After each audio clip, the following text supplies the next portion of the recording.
Buenas tardes, buenos días todavía. Agradezco muchísimo y me siento muy honrada por la invitación de participar hoy día. Agradezco a Jorge Heine que me contactó y por supuesto que le dije que sí, feliz de participar en este evento y comentar, eh, bueno,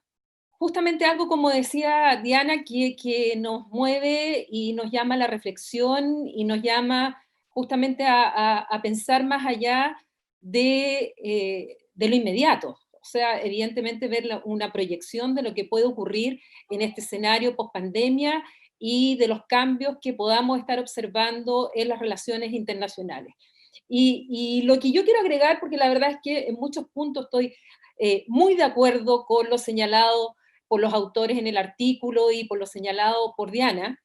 y lo que yo quisiera agregar como punto, y la verdad es que Diana me dejó el pase perfecto, es justamente hablar del dilema en el cual nosotros como América Latina en general, o los países como Chile, Argentina, Brasil, etcétera, nos encontramos frente a esta supuesta nueva guerra fría en el enfrentamiento Estados Unidos-China, en el cual tenemos buenas relaciones y dependemos de ambos, ya sea en lo comercial, militar, científico, etcétera, que no somos los únicos los que nos estamos enfrentando a este dilema, y de lo que yo quisiera aportar como punto es justamente el rol de Europa y la necesidad también de las conexiones de nuestro continente y en particular de Chile con Europa. Y aquí en parte quisiera tomar una frase del artículo que yo creo que de alguna manera yo la relativizaría, en el sentido que Europa, tanto como Estados Unidos, nosotros no les interesamos para nada. Eh, es cierto que para Europa, América Latina en general, no es prioridad. Y eso, ya sea para fondos de cooperación como por razones geopolíticas, obviamente América Latina no es prioridad. Europa tiene primero sus propios problemas internos y segundo tiene su entorno inmediato al cual debe dar, digamos, su primera, eh, tener sus primeros apoyos, ya sea a nivel de cooperación o sea a nivel de relaciones políticas, desde la situación de los Balcanes hasta lo que es el Magreb, la situación con Turquía, su vecino Rusia, pero también Europa, la Unión Europea, se encuentra también en el dilema que nosotros estamos, en el sentido que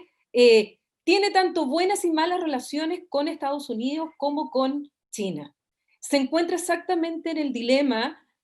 porque por un lado, efectivamente, dependen y tienen buenas relaciones con Estados Unidos, porque Estados Unidos es la superpotencia, pero también, y sobre todo en la administración Trump, las relaciones Unión Europea, Estados Unidos se han visto bastante dañadas, en particular por este tema casi cuasi personal que tiene Donald Trump, en especial con Angela Merkel, y además por haber abandonado las negociaciones que estaba llevando a cabo Obama en su momento para llegar a un acuerdo, una negociación, un tratado de libre comercio, las mismas observaciones que el propio Donald Trump hizo antes de asumir y después ya, bueno, cambió un poco, pero la verdad es que la visión está clara de él respecto a que la OTAN está obsoleta, los enfrentamientos que ha tenido por lo mismo, tanto con el presidente Emmanuel Macron como también con la propia Angela Merkel en el tema migratorio, en fin, hay una serie de temas ahí que evidentemente han complejizado la relación con Europa. Pero sin embargo, evidentemente tienen una relación de interdependencia también. Y por otro lado, Europa al mismo tiempo está muy interdependiente de China. Esta pandemia lo dejó claramente en evidencia cuando, bueno, se vieron los países ante la pandemia urgidos a incluso a competir entre ellos, tal como el artículo lo señala respecto a América Latina, los europeos también lo hicieron, respecto de los insumos y que empezaron a comprarle a China rápidamente, desde las mascarillas hasta los equipos de protección especial que tienen que tener los servicios sanitarios, como los ventiladores, con situaciones incluso rayando no en la anécdota, sino que en el drama de cómo en los aeropuertos casi quitándose o levantándose los insumos que le estaban comprando los chinos. Eh, Sin contar con que además muchos de los insumos chinos que se vendieron a países europeos finalmente salieron fallados o con un alto porcentaje de no cumplimiento con las normas o los estándares europeos al respecto. Y respecto a esto, Alemania en particular tiene una vinculación muy especial con China, en materia comercial sobre todo, en materia de inversiones. Por lo tanto, la situación de los europeos, igual que nosotros, están en el mismo dilema si es que esta pendiente resbaladiza del enfrentamiento entre Estados Unidos y China continúa, ya sea porque salga reelegido Trump, o ya sea porque ganando Biden, yo no creo que el escenario cambie radicalmente, porque recordemos que la conciencia de este aumento de China como potencia y que se transformaba en una amenaza para los Estados Unidos viene de antes de Trump. El propio TPP fue pensado por Obama justamente para tratar de contrarrestar la influencia de China en el sector del Asia-Pacífico. Ahora, que no lo haya leído Trump y lo primero que hace asumir es retirar la firma del TPP y dejar finalmente el TPP-11, la verdad es que, bueno, ese es un tema de visión estratégica, si es que la tiene, o la tiene de otra manera, a como lo pensamos algunos, el presidente Trump, pero en definitiva esta visión venía ya con Obama y tal como lo señala el artículo, hay un porcentaje alto de demócratas que ven justamente en China una amenaza y un peligro. Y es más, este último tiempo se ha visto aumentado incluso la xenofobia en los propios Estados Unidos, al mismo tiempo como en China se ha aumentado el nacionalismo contra Estados Unidos. Entonces, en este escenario, Europa se encuentra en la misma situación. Europa, por un lado, ha tenido recién una reunión bilateral, su 22ª reunión bilateral con China,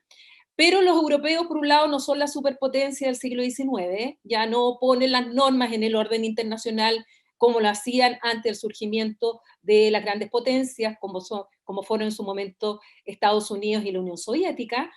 pero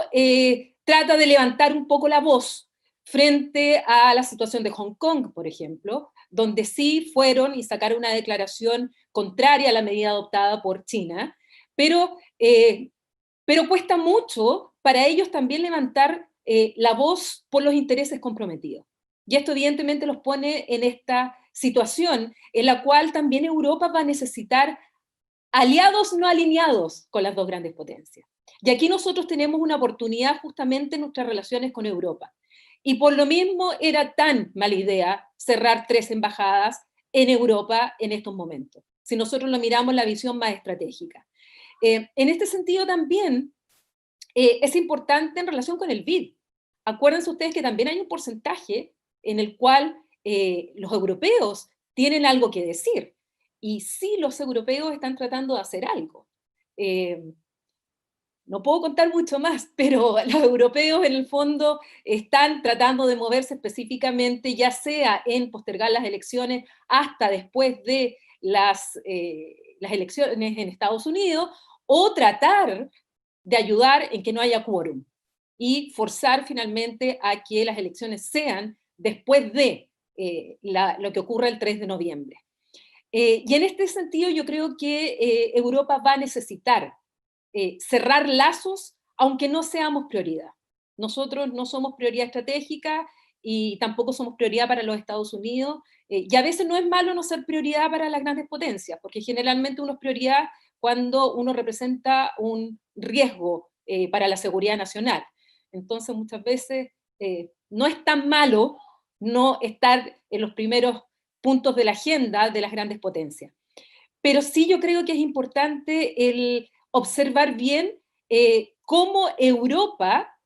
va a reaccionar frente a este nuevo escenario. Europa ya ha planteado que quiere desacoplar su economía de alguna manera a esta interdependencia y cuasi dependencia que tiene de los chinos en muchas partes. Lo dijo el presidente Emmanuel Macron en su momento, cuando dijo, bueno, ya no podemos seguir dependiendo, tenemos que tener industrias europeas críticas que sean propiamente europeas y no depender de los insumos chinos.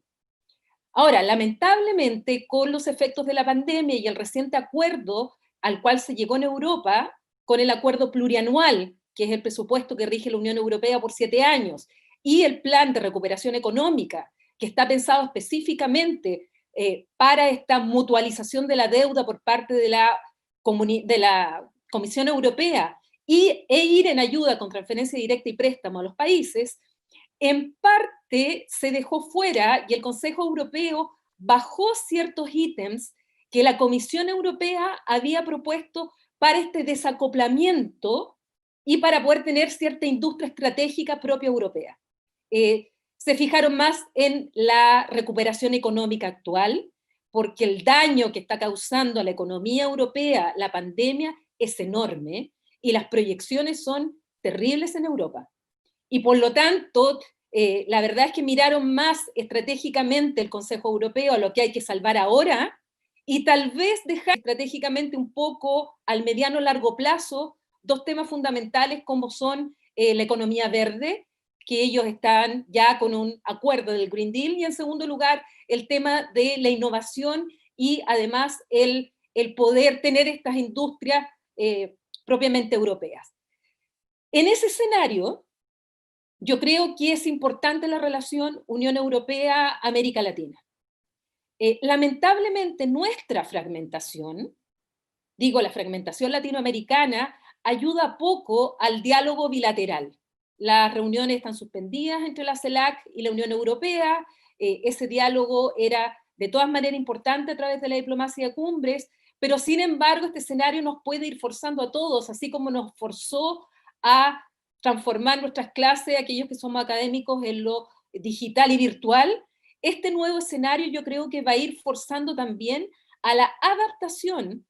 estratégica de nuestras posiciones en el mundo. Y en esto concuerdo absolutamente con el artículo, si bien no va a ser una guerra fría exactamente los términos que fue la anterior, por las características que ya Diana ha mencionado, sí existe el peligro de esta tensión que vaya aumentando, más aún en estos 4 meses que quedan de campaña, porque cada vez que vemos desesperado a Donald Trump, en especial viendo los resultados que van indicando las encuestas, Donald Trump toma decisiones y muchas veces buscando el enemigo exterior para tapar sus propias culpas, y ha encontrado no solamente en la Organización Mundial de la Salud o en las Naciones Unidas en general a este enemigo, sino que ahora ya lo encontró en el virus chino o el virus de Wuhan o a China en particular, que si bien esto le da votos al interior, con respecto a un voto duro que tiene, pero también a aquellos que se convencen que la culpa es de China y no quieren escuchar otra razón, aunque les digan que esto es una pandemia.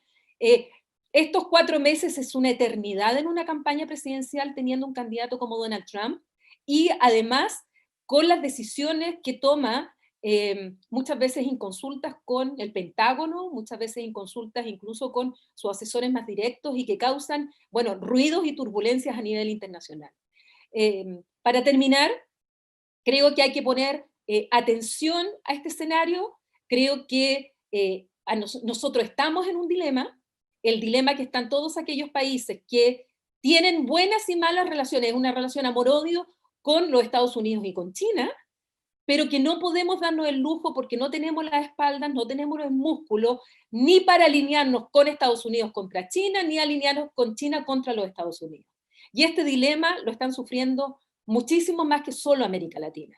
Y en esto, evidentemente, el concepto de no alineados activos se va a presentar en distintas instancias internacionales, y creo que evidentemente va a depender mucho de la elección de Biden, por supuesto, va a cambiar el tono, pero el fondo no va a cambiar.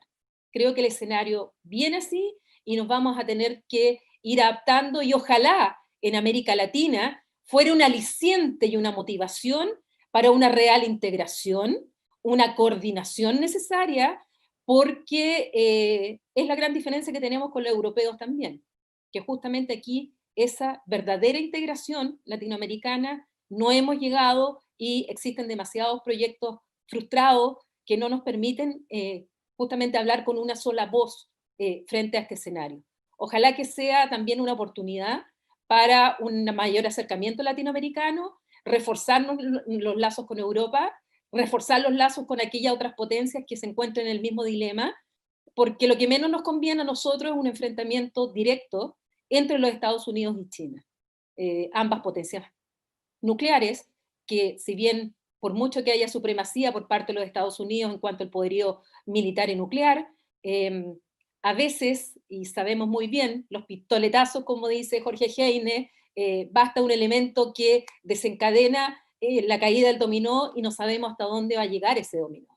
Y eso es un riesgo que claramente estamos viviendo y Chile también debe buscar aliados para esto. Ojalá que en nuestra política exterior tengamos claro esto, con el nuevo ministro de Relaciones Exteriores, que supongo ya lo habrán anunciado, tengamos claro que el escenario se viene complejo y que para Chile también el escenario es complejo. Muchas gracias.